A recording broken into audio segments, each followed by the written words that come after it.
Eli ziko lalisekelwe ukukhumbula ubomi bembaleki engasekhoyo eyintshathseli uMbulaheni Mulaudzi, kodwa ngokweli ziko lishiywe phakathi lingagqitywanga.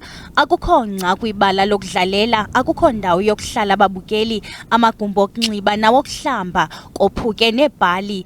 Eli ziko lokhela ukunceda abantu abatsha abahlala kule lali neziphaluka ukulola izakhono zabo kwezemidlalo.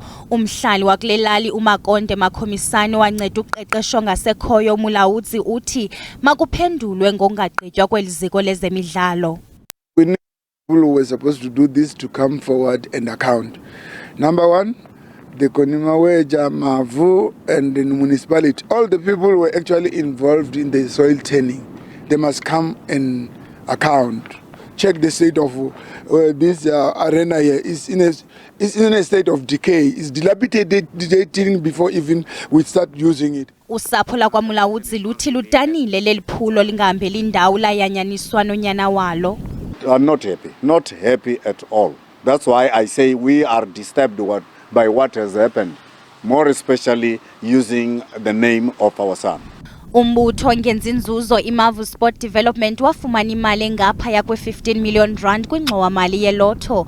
Omnye wabalawuli balombutho esakuba ngumongameli weSAFA uKirsten Nematandani uthi akukho mali yahliswa ngomlenze. Uthe iphulo lizaqalisa kwakhona xa bongezelwe imali.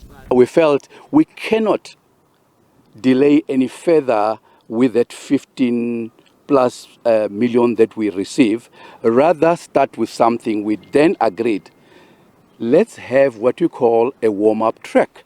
So what you're seeing here is actually just a warm-up track. This is a process.